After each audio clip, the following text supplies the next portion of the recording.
what do you do when you're dating or in love or married to an alcoholic? That's a really interesting subject. It's a tough subject. What do you think, BB? You like it? Yes. Yeah. So, as full disclosure, I am an alcoholic, recovered alcoholic, recovering alcoholic, whatever you want to say. I've been sober. I'm on my 6th year of sobriety. So, I've been in relationships as the alcoholic, and somebody else who wasn't an alcoholic was my partner during that period of time.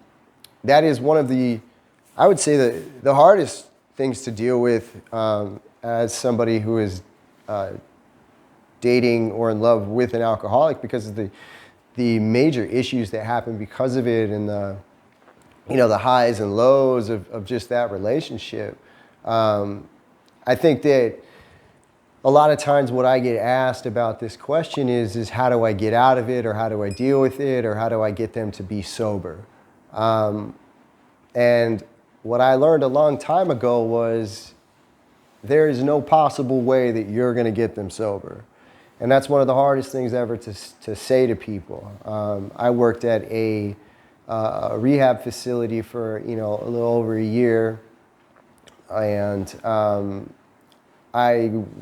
part of my job was to talk to parents and people that were loved ones that were wives or husbands that were struggling with their spouse or their child that was an alcoholic or a drug addict, and they were really in a position where they had pretty much just given up on life, and they were hurting everybody around them.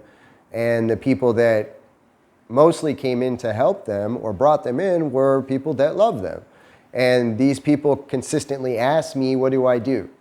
How do I stop him from cheating on me? Or how do I stop him from drinking every night and puking in the bed? And how do I stop him from yelling at me and just being in a ridiculously unhealthy place? Because a lot of times there's kids involved or, whatever.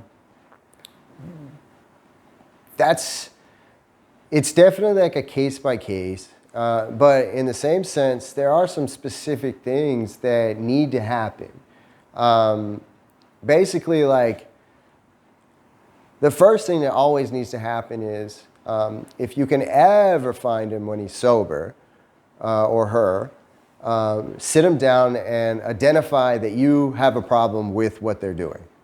And that usually happens more than once, whatever, right? That happens a lot because you're constantly going to be in an argument with this person over whether they're drinking too much or whatever. You're constantly going to be arguing with them. So try and find a time when they seem somewhat calm and maybe somewhat receptive to the idea. And you're not doing this specifically to have them stop, but to plant it in their head that you legitimately have a problem with this, and not just a at-night argument problem when they're drunk. Because we can shuffle that off as an alcoholic. I can be like, oh, they were just mad because I was drunk. But if you come at them when you're not drunk, or when they're not drunk, and you say, hey, look, I have a major problem with what's going on with you right now and what's going on with us, that plants a seed in their head. And that's really an important thing to do. People talk about interventions and stuff like that. If that's something that you feel needs to happen, then okay, yeah. But realistically, the second thing that you do is you find people that have been through it. Find somebody or a group of people that have been through that kind of situation with somebody that they love that is like that. Because the reality of this kind of situation is it's a dangerous situation. It's not, hey, he's just not paying attention to me, right? This is, he might hit me, or she might hit me, she might cheat on me, she might leave the kids and forget the kids somewhere, or he might leave the kids, or he might hit the kids. These are heightened situations. This is a heightened place that people get to when it comes to dealing with an alcoholic, especially in a relationship where you are in the same house and you will see each other every single night. And you don't know what is going to happen with this person because they are, we would say, a powder keg where they're going to explode and you have no idea when that's going to happen. First of all, you are putting yourself and he is putting you or she is putting you in a position of trauma. That's a traumatic situation, no matter what. And it's a slow onset a lot of times, so it doesn't feel traumatic. But the reality is anybody looking into that situation and seeing what's happening is going, that's traumatic. So finding other people outside of that have been through it, right? And have been married to somebody that was an alcoholic, or been in love with somebody that's an alcoholic, and asking them what they did really helps to give you perspective on the actual situation, and to let you know that you're not alone, that whatever you're going through right now, other people have been through. And then after that, basically it comes down to you make your kind of, we try and stay away from ultimatums at the beginning, but I've always been a huge fan of ultimatums when it comes to alcoholics. Basically, ultimatum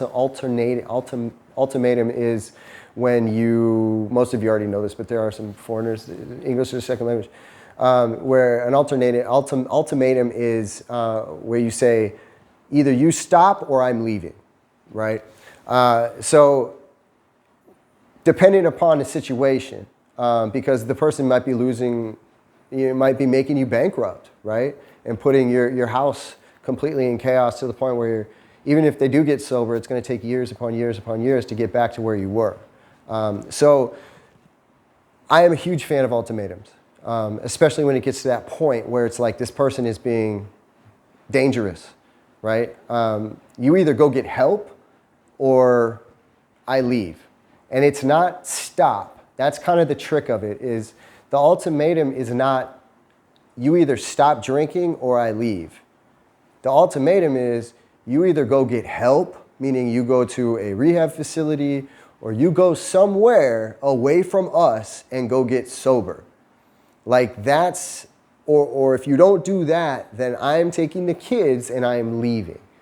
And see what happens with that. But this is kind of the trick of it all, is you have to be willing to let this person go, because their addiction and their alcoholism might be so strong at this point in time that they're not willing to give that up for you and the family. That doesn't mean that they don't love you or anything like that.